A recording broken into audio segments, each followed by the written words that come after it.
Boa noite, meus irmãos.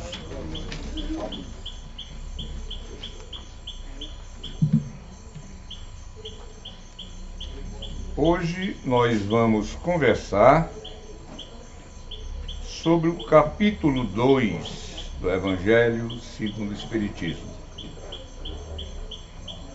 O capítulo 2 tem por título: Meu reino não é deste mundo. Eu vou ler a passagem de João, porque vocês vão entender por que Cristo disse essa frase. Então vamos lá. Pilatos, tornando a entrar, pois, no palácio, e tendo feito vir Jesus, lhe disse: Sois o rei dos judeus? Jesus lhe respondeu: Meu reino não é deste mundo. Se meu reino fosse deste mundo, minhas gentes teriam combatido para me impedir de cair nas mãos dos judeus. Mas meu reino não é aqui. Pilatos então lhe disse: Sois, pois, rei? Jesus lhe replicou: Vós o dissestes. Eu sou rei. Eu não nasci e nem vim a este mundo, senão para testemunhar a verdade. Qualquer que pertença à verdade, escuta minha voz.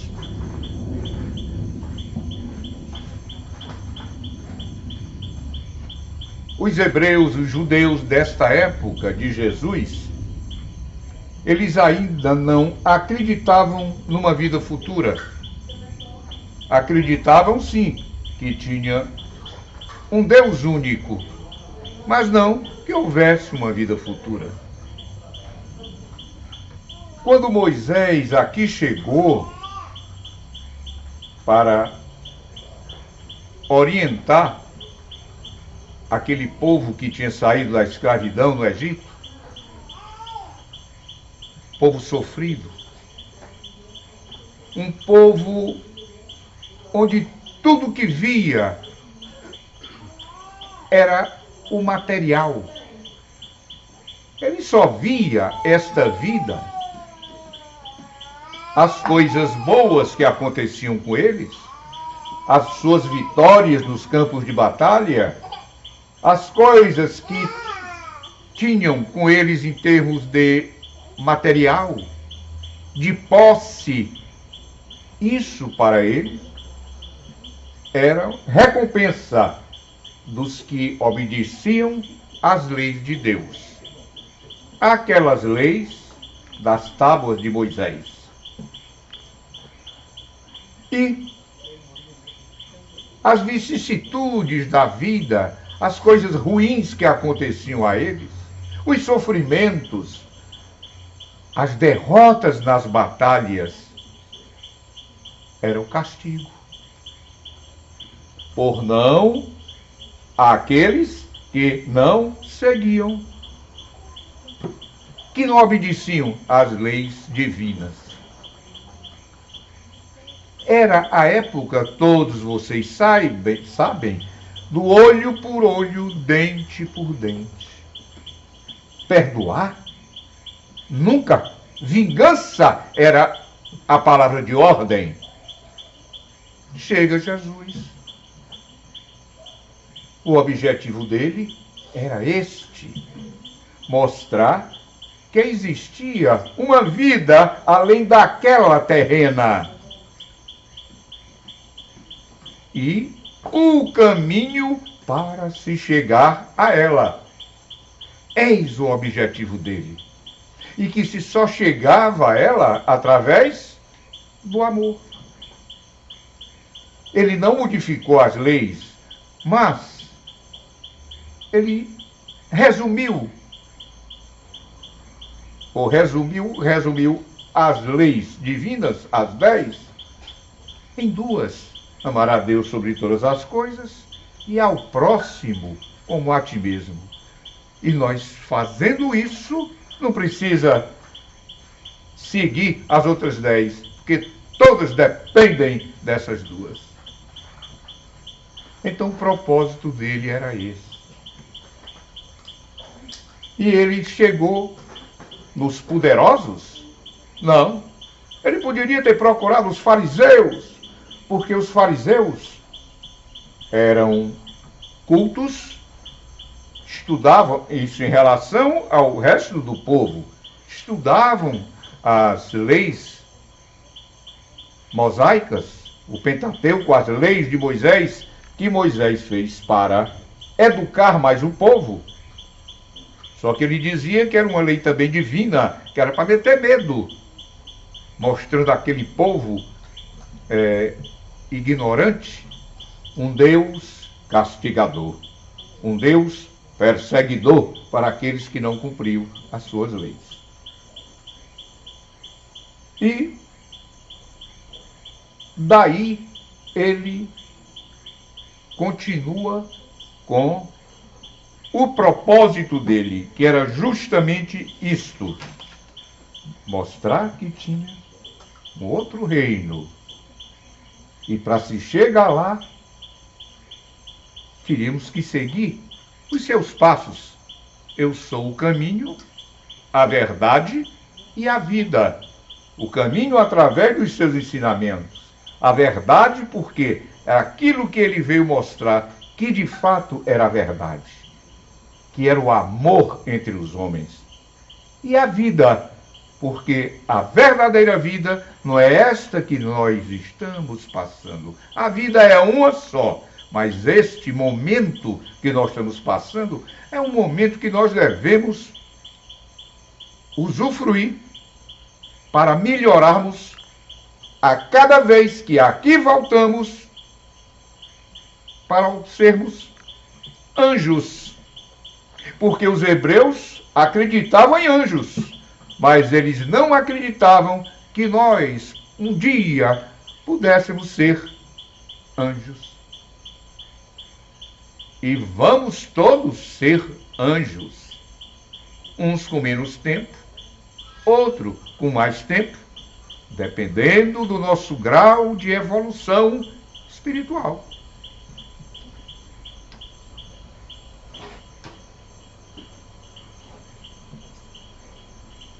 Então aqui diz que Jesus falava uma linguagem não muito, até um tanto paradoxal para a época, porque eles não entendiam.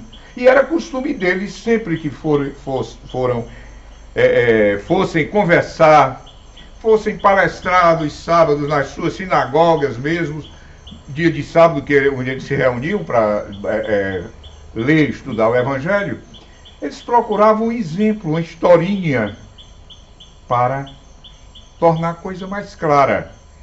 E Jesus também usou esta técnica, que eram as parábolas que ele dizia. E nessas parábolas, no âmago dela, não eram todos que entendiam, mas tinha que ter aquele pessoal escolhido para ouvir, para depois que ele se elevasse para o plano superior, eles dessem continuidade aos seus ensinamentos. Muito bem. Rei. Cristo, ele perguntou se Jesus era rei. A palavra rei tem duas concepções conhecidas por a gente. Por exemplo, uma simples. O rei monarca. O rei, a rainha da Inglaterra. Por exemplo. O rei da Espanha. E o rei do futebol. Nosso Edson Arantes do Nascimento. O nosso Roberto Carlos. O rei da juventude. É o rei da jovem guarda. São títulos de rei. Só que aqueles dos monarcas, aquilo passa.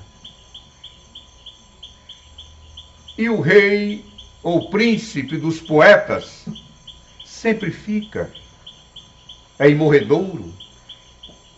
Então esta realeza moral tem muito mais valor do que a realeza temporal daqueles que governam. E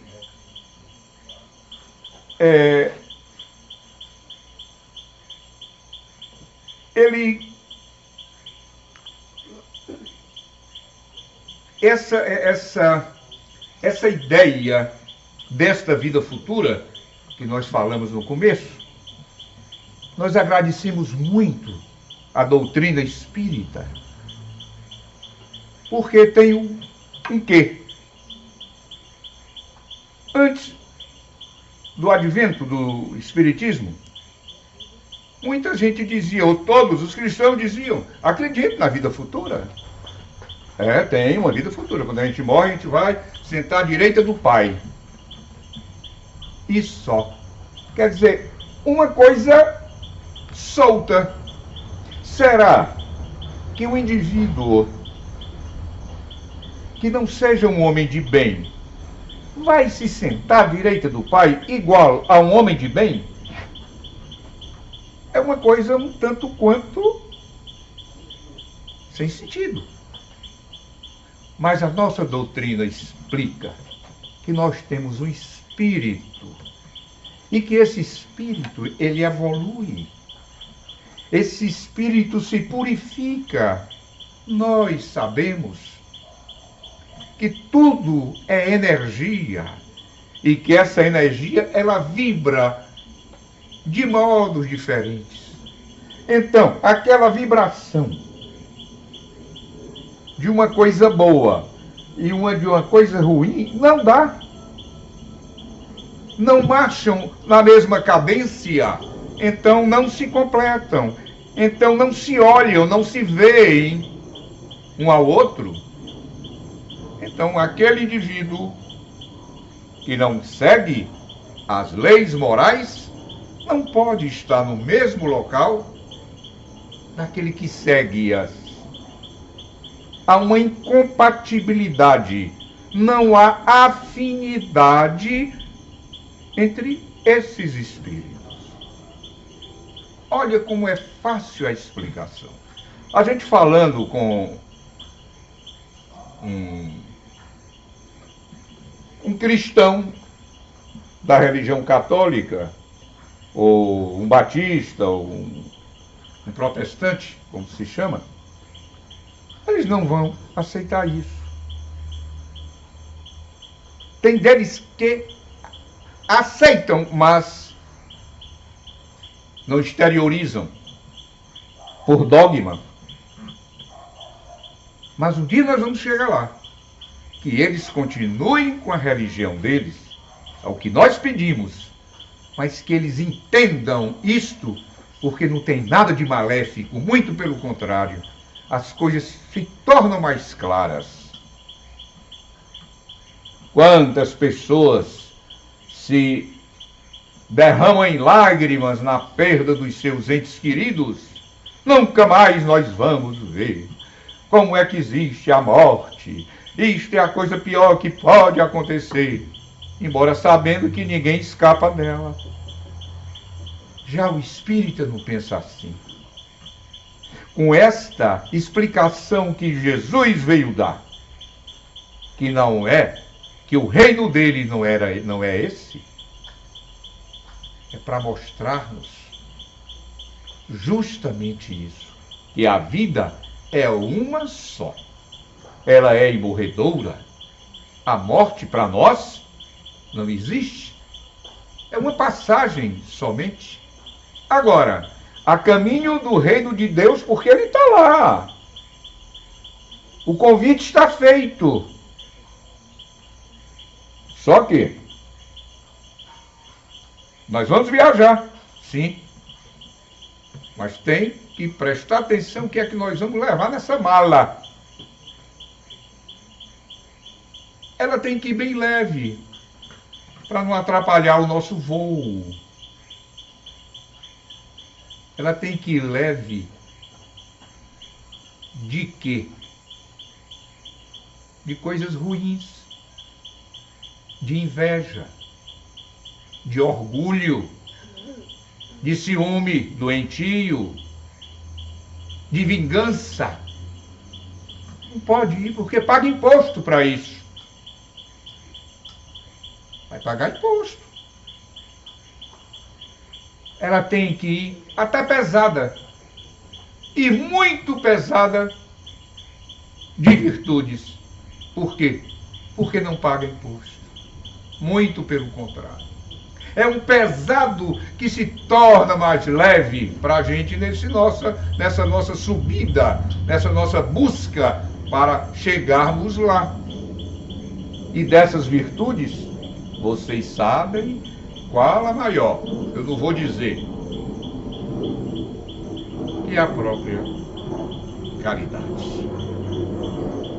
Que a caridade verdadeira, a benevolência para com todos, a indulgência para o erro dos outros e o perdão se resume nesta bagagem mais pesada que nós devemos ter para levar nessa nossa viagem. Então, a vida futura ainda tem uma vertente para entendermos melhor.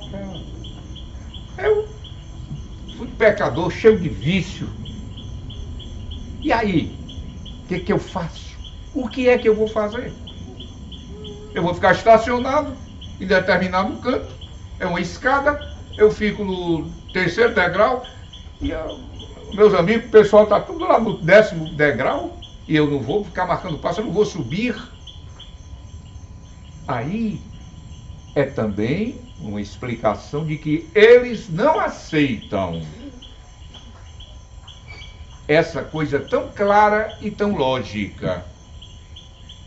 Nós temos que nos melhorar para subir do 3º degrau ao 10º. Como? Voltando para aqui e pagar os nossos débitos. Pagar aquilo que devemos, claro. Tem que pagar. A gente tem que quitar as nossas dívidas, graças a Deus. Cada vez que nós viemos aqui, é um momento, é a oportunidade de nós diminuirmos as nossas dívidas. E muitas vezes elas são pagas em forma de sofrimentos. Então eu vou chorar, eu vou me maldizer, eu vou dizer que Deus é injusto. Cadê a justiça divina? Olha aquele sofredor, enquanto aquele outro está às mil maravilhas a brincar. Deem graças, ou melhor, demos graças a Deus este sofrimento. Porque nós estamos pagando. É a certeza de que nós estamos diminuindo o nosso débito. Daí a importância, já foi dito aqui várias vezes, vocês sabem disso, a importância da existência atual do nosso espírito. Ah, se nós só tivéssemos essa existência. Seria muito bom. Mas nós temos vidas passadas. O que foi que nós fizemos em vidas passadas? Será que eu não fui um castigador de escravo, por exemplo? Um senhor de escravo? E como castigo, eu mandei-o pisar em brasas para hoje me encontrar com o meu pé, os meus pés, sempre doloridos, em consequência da diabetes que eu tenho? Quem sabe? Por isso que eu agradeço. E ele está sendo tão bom comigo que eu não cortei meus pés ainda. Enquanto tem muitos doentes diabéticos, com bem menos tempo de doença do que eu tenho 47 anos, que que eu fiz o exame, embora sabendo, família toda diabética. Fazia o segundo ano de medicina, quer dizer, foi em 72, 74, não, 74, não, 70. Minha glicemia era 180 em jejum. E eu estou aqui conversando com vocês ainda.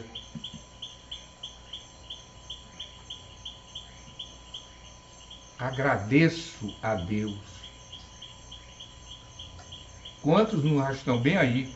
E olhe que eu procurei me tratar muito bem desde o começo da doença. Da cerveja ao uísque e ao cigarro. Só não comi doce. Nunca gostei. Mas o resto, está com 10 anos que eu deixei de fumar. Vocês pensam que não tem médico burro? Tem, está aqui um beijo, imbecil. Mas isso acontece. Isso tem que passar por isso. Importante é que eu limpei esta página escura da minha vida. E se agora eu estou pagando? É certo. Eu queria só estragar coisas sem ter as consequências. Mas tudo bem. Então, isto mostra também essa vida futura que o Cristo veio nos ensinar da sua existência, que nós não levamos nada nos nossos bens, das nossas posses. Essa não entra na mala. Não tem caixão, caixão não tem gaveta. E quanto mais você se apegue àquilo que te dá um prazer material,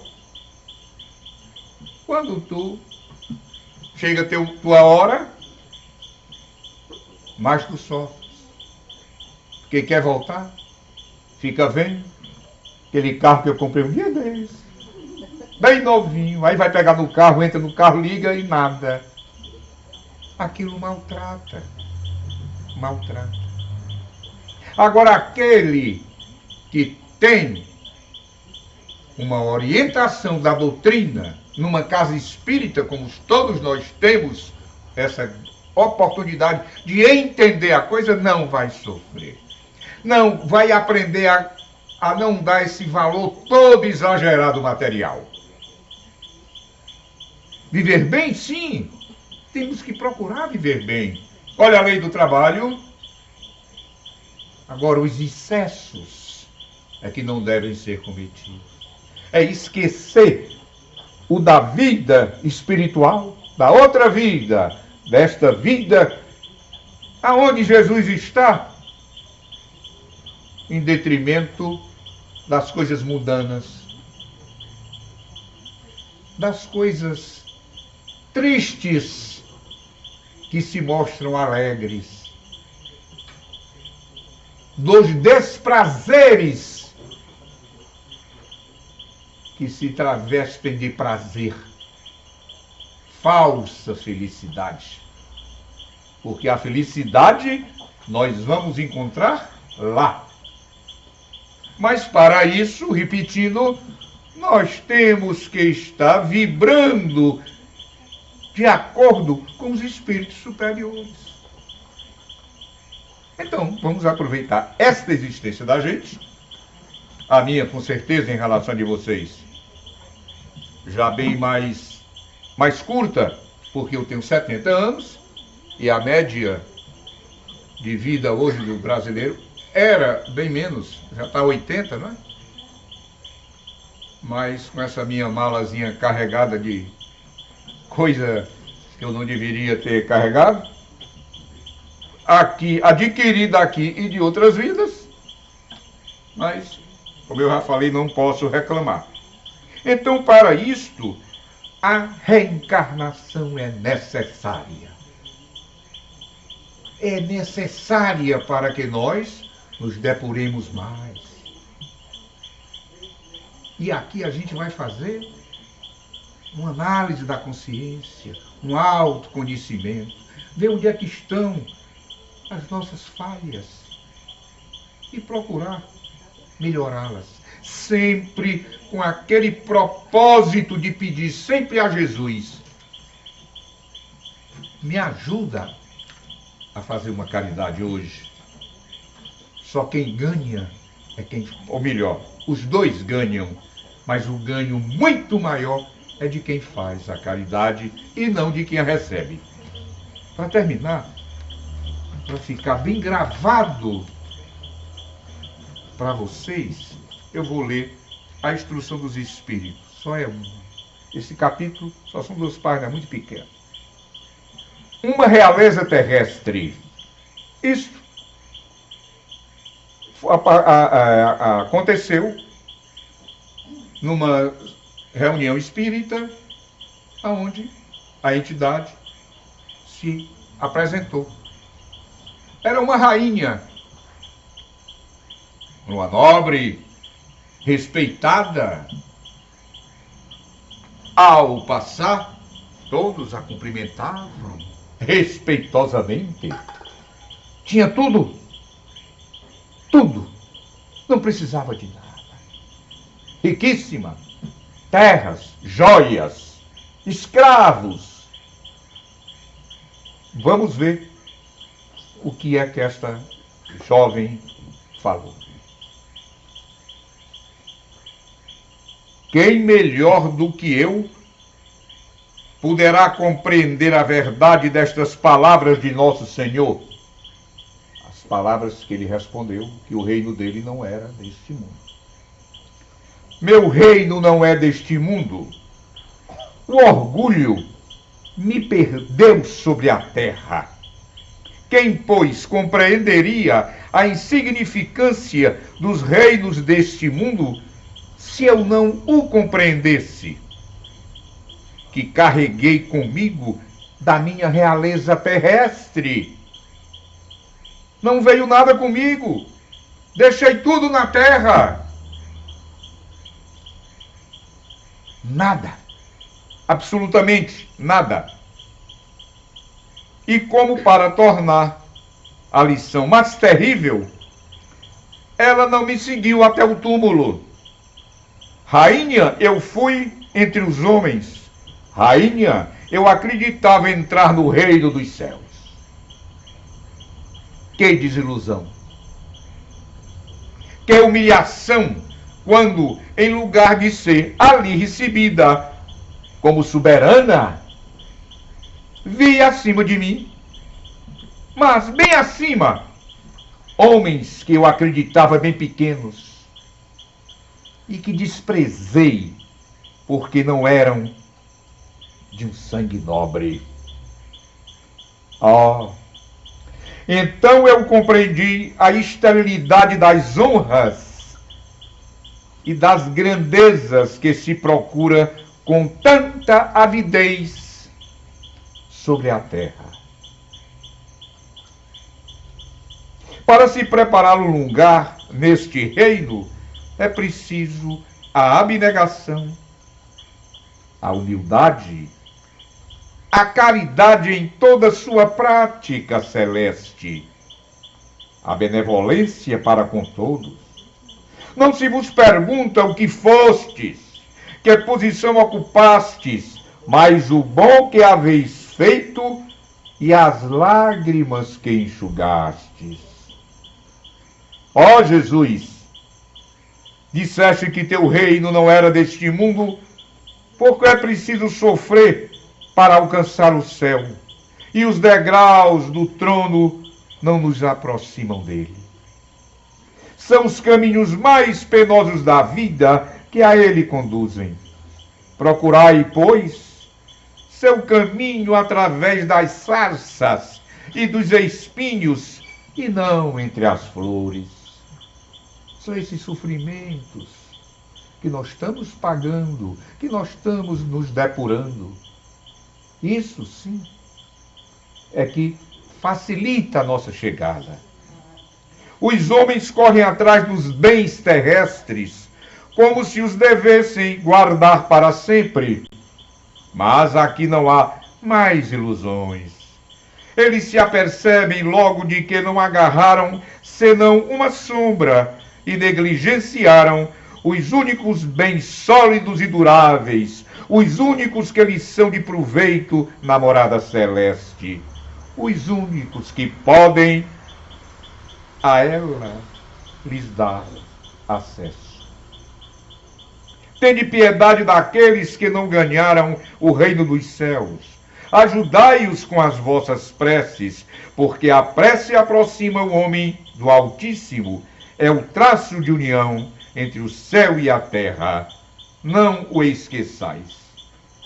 Uma rainha de França, em Havre, 1863. E um recado para nós. Dos males, Deus, protegei-nos.